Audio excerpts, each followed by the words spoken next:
આજે શ્રાવણ વદ 12 છે, બુધવાર છે, તારીખ 20/8/2025 વર્ષ છે. મુક્તાનંદ સ્વામીનો પ્રશ્ન છે. સ્વામીએ પ્રશ્ન પૂછે, મહારાજ, ભગવાનનો ભક્ત હોય તેને કોઈક ભગવદીયનો હૈયામાં અવગુણ આવતો હોય ને તેણે કરીને ભગવાનના ભક્તો પર રીસ ચડતી હોય ને તેનો અવગુણ અવગુણ ટાળ્યાનો શો ઉપાય છે? ભગવાનનો ભક્ત છે અને ભગવાનના ભક્તનો અવગુણ આવે છે. ભક્ત નથી અને ભગવાનના ભક્તનો અવગુણ આવે તો સમજ્યા, પણ ભગવાનનો ભક્ત છે એને ભગવાનના ભક્તનો અવગુણ આવે છે, કારણ કે એને રીસની આંટી ચડે છે. આગળ મહારાજ કહી ગયા, રીસની આંટી કેમ ચડે?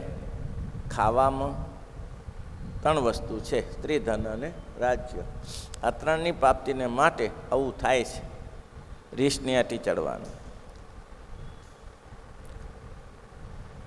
ભગવાનના ભક્તનો મહિમા જાણતો હોય, સામાન્ય હરિભક્ત નથી. પછી શ્રીજી મહારાજ બોલ્યા, જે અવગુણ ટાળ્યાનો શો ઉપાય છે? અવગુણ આવે તેનો ઉપાય શું છે? શ્રીજી મહારાજ બોલ્યા, જેને હૈયામાં ભગવાનની ભક્તિ હોય અને ભગવાનનો મહિમા જાણતો હોય તેને ભગવાનના ભક્તનો અવગુણ આવે જ નહીં. અવગુણ કેવી રીતે આવે? કેવું બધું લાગે?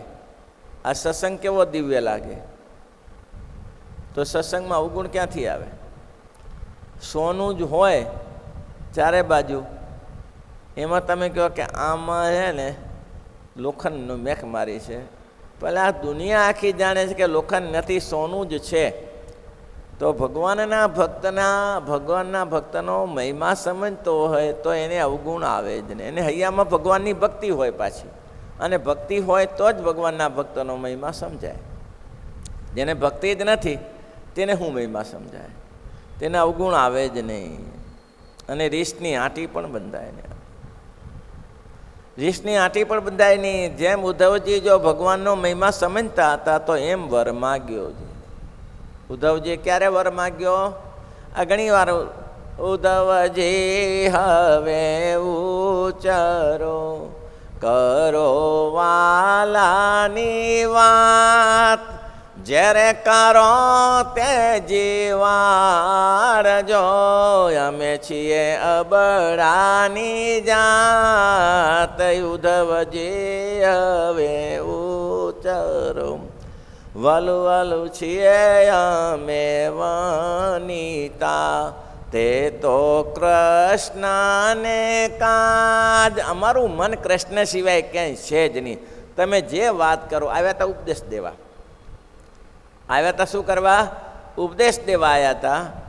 ભગવાન શ્રી કૃષ્ણ કે આ ગોપી મારા વિશે વિવળ રહેશે અને આતુરતા દાખવે છે, સમજતી નથી, ખાતી નથી, પીતી નથી. તેને તમે 2 શબ્દ કહો. જો ભાઈ એવું છે, ગોપીઓ ખાતી નથી, પીતી નથી, તે ભગવાન ક્યાં ખાય છે, પીએ છે? ભગવાન એની ચિંતા કરે છે. એટલે તો સચ્ચિદાનંદ સ્વામીના પ્રશ્નમાં પ્રશ્ન છે કે મહારાજ, જેને ભગવાન સિવાય ચાલતું ન હોય અને એને ભગવાન આદેશ કરે કે બુરનપુર કે કાશી જાઓ, તો એને જવું કે ન જવું? કારણ કે એને ભગવાનની મૂર્તિ સિવાય ચાલતું જ નથી. તો આજ્ઞા કરે છે તો રહી શકાતું નથી, અને જો નથી જવાતું તો આજ્ઞાનો ભંગ થાય છે. તો મહારાજ એનો શું ઉપાય છે? મહારાજ કે સ્વામી, એમાં તો તમે ભૂલ કરી. શું મહારાજ ભૂલ કરી? ભૂલ એવી છે, જો ભક્ત જો ભગવાન સિવાય રહી શકતા નથી તો ભગવાન ભક્ત સિવાય કેમ રહી શકે છે? શક્ય જ નથી.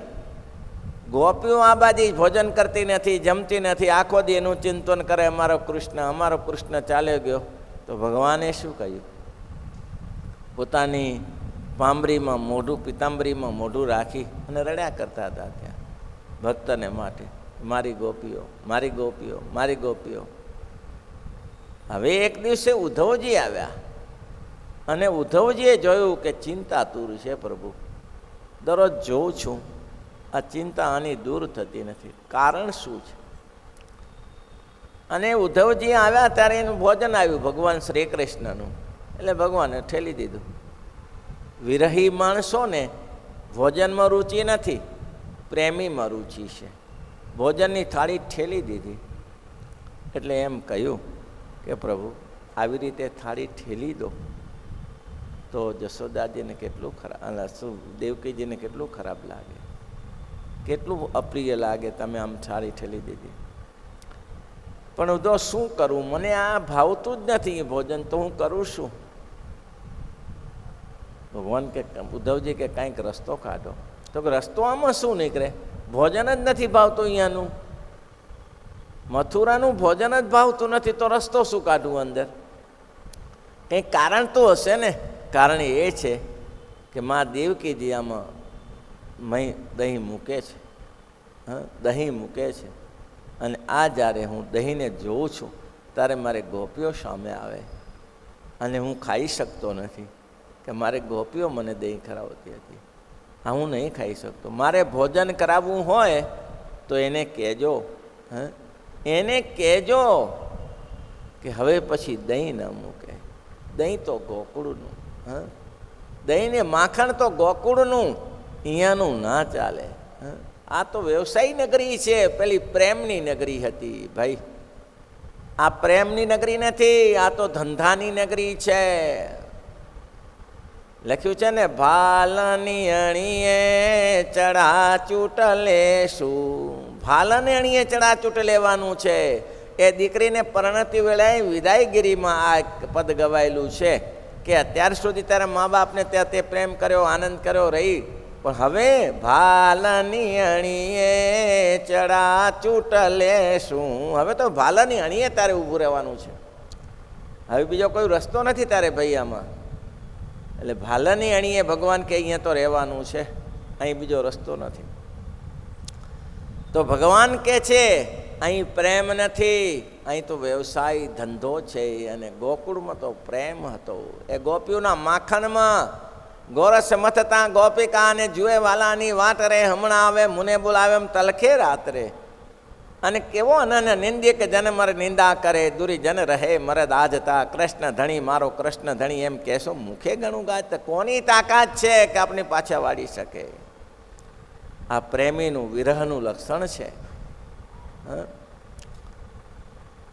નંદજી જ્યારે એકવાર કૃષ્ણને મૂકવા માટે પહેલી વાર જ્યારે કક્રૂરજી સાથે ગયા, ત્યારે હવે તો ખબર હતી કે ભગવાન પાછા આવવાના નથી. શ્રી કૃષ્ણ હવે કંઈ ગોકુળમાં પાછા આવવાનો કંઈ એવો કંઈ પ્રશ્ન થયો જ નથી. વિચારી જોજો કે પછી ગોકુળમાં ક્યારે ચક્કર મારવા ગયા હોય, નંદ જશોદાને મળવા ગયા હોય, એવું બન્યું જ નથી. ત્યારે નંદજીએ કહ્યું છેલ્લી વેળાએ વિદાયગીરી વેળાએ કે વસુદેવજી, અમે જાણીએ છીએ કે કૃષ્ણ તો તમારા છે, અમારે તે 11 વર્ષ રહ્યા એ અમારું મોટું ભાગ્ય છે. 11 વર્ષ રહ્યા એ અમારું મોટું ભાગ્ય છે. કૃષ્ણ તો ખરેખર તમારા છે. પણ એક વાત કહું, અમે જે કૃષ્ણના ચરિત્રને જાણીએ છીએ તમે જાણતા નથી. અમે જે કૃષ્ણના સ્વભાવને જાણીએ છીએ તમે નથી જાણતા. ક્યારેક એવો પ્રસંગ બને, એ માતૃભાવ છે, પિતૃભાવ છે. ક્યારેક એવો પ્રસંગ બને ભગવાન શ્રી કૃષ્ણ ભોજન ન કરે, ભગવાન શ્રી કૃષ્ણ રસાઈ ગયા હોય, તો એક મને યાદ કરજો અને મને બોલાવજો.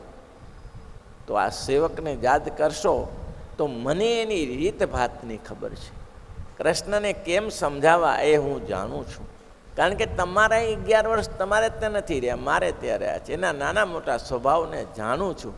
હું સેવક તરીકે રહીશ, સ્વામી તરીકે નહીં, પણ હું એના પ્રશ્ન હલ કરી શકીશ. આ પ્રેમ ભાવ છે, માતૃભાવ, પિતૃભાવ છે. એટલે મહારાજીએ ઉદ્ધવજીનું દ્રષ્ટાંત આપ્યું કે ઉદ્ધવજી શું કરી આવ્યા. ઉદ્ધવજી શું કરી આવ્યા? વૃંદાવને કિમપિલ ગુલ્મલતૌષધિકમ. વૃંદાવનમાં જઈને ઉદ્ધવજી બોલ્યા છે, વૃંદાવને કિમપિ ગુલ્મલતૌષધિકમ. વૃંદાવનની વિશે ગુલ્મ, લતાઓ, ઔષધિ આ બધા પૂજનીય છે. પ્રભુ, નથી લાગતું કે હવે મને આ વૃંદાવનમાં ગોપીઓનો જન્મ મળે. મને વૃંદાવનમાં ગોપીઓનો જન્મ નહીં મળે, પણ મારી એક અરજી છે. શું?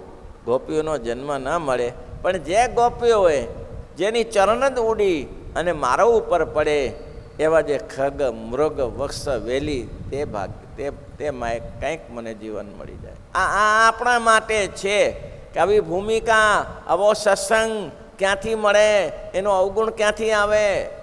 મેં કાલે કીધું હતું કે ખાલી હોકો ભર્યો એ મર્યો ત્યાં સુધી યાદ કર્યો, એ રાજાનો મહિમા સમજતો હતો ત્યારે.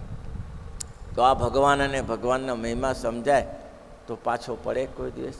કાયાભાઈ મુસ્લિમ હતા, પણ કાયાભાઈ મુસ્લિમ હતા એ પાછે ભગવાનના દર્શન કરીને પાછે ચાલતા હતા, પાછળ પાછળ. તો કૂતરું આગળ પાછળ બેઠેલું એના ઉપર પડ્યા, તો કૂતરું તો ભંકરા કરતો ભાગી ગયું.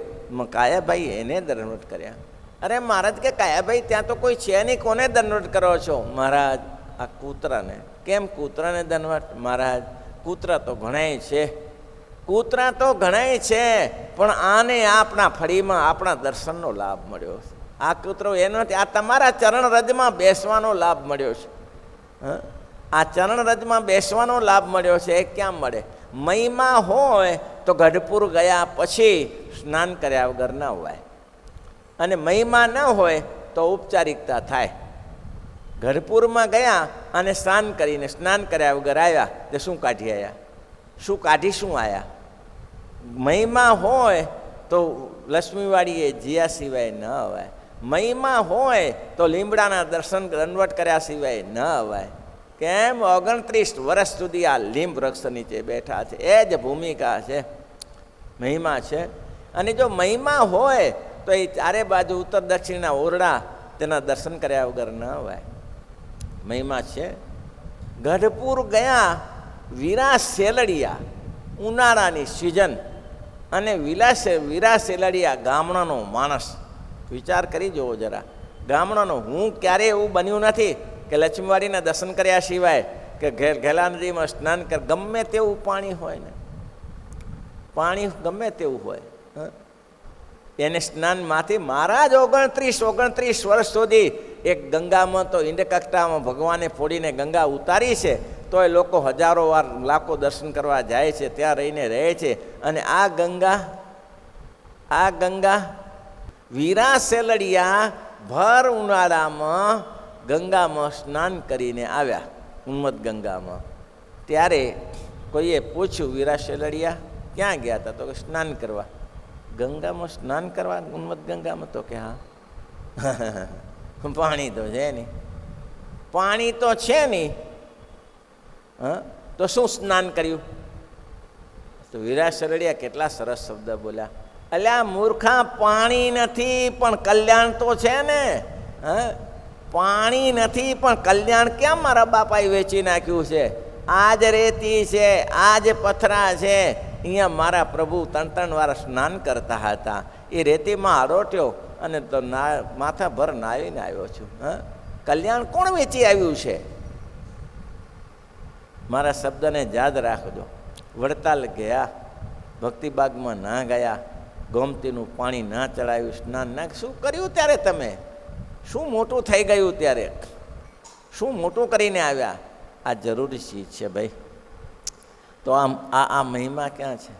આસામહો ચરણ રેણુ જુસામહમ સમાસામહો ચરણ રેણુ જુસામહમ સમ વૃંદાવને કિમપી ગુલ્મલતૌષધિકમ વૃંદાવને કિમપી ગુલ્મ એકમ જાદુસ્તજ્ય માર્ય પથમ વિહેત્વા દુસ્તજ્ય માર્ય પથમ વિહેત્વા ભેજો મુકુંદ પદવીમ શ્રુતિભીર્વિમૃગ્યમ ભેજોમ પદવીમ શ્રુતિભીર્વિમૃગ્યમ. મોટા મોટા ઋષિઓએ આનો પાર પામી.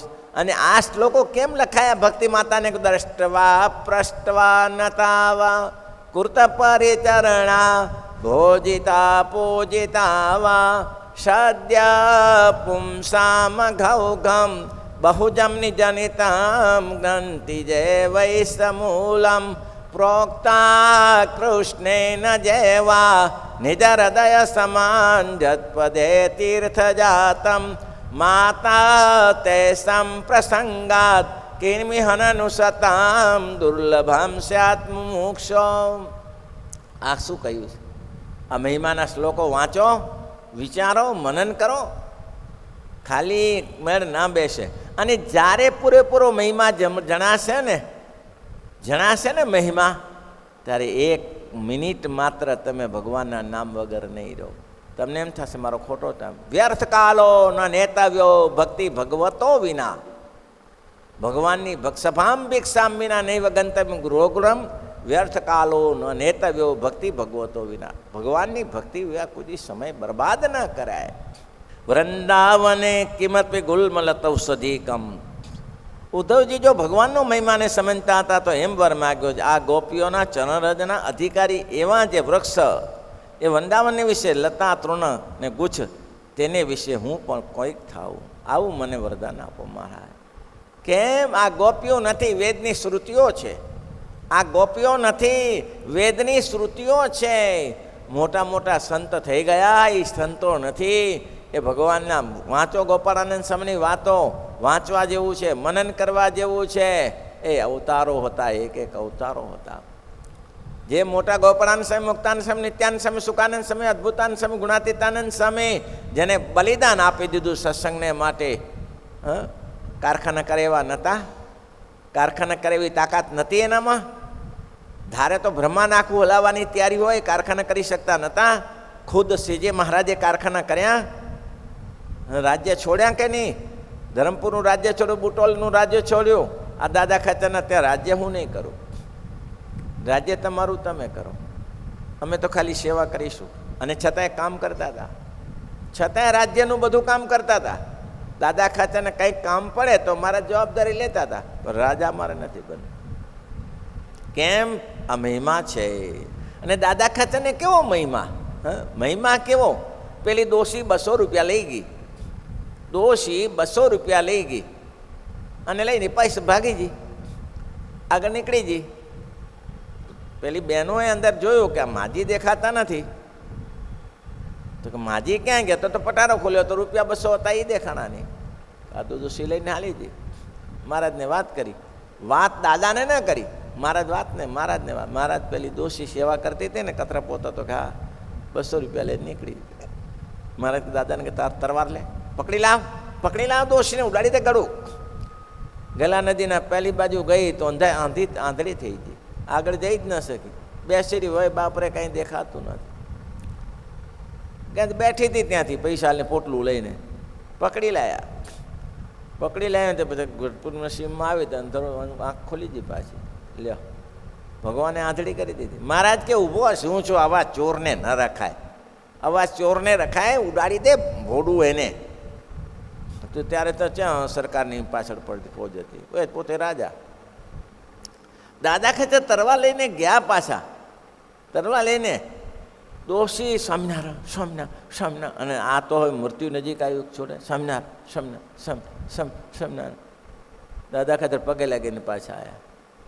અરે મહારાજ કે તને શેના માટે મૂક્યો હતો?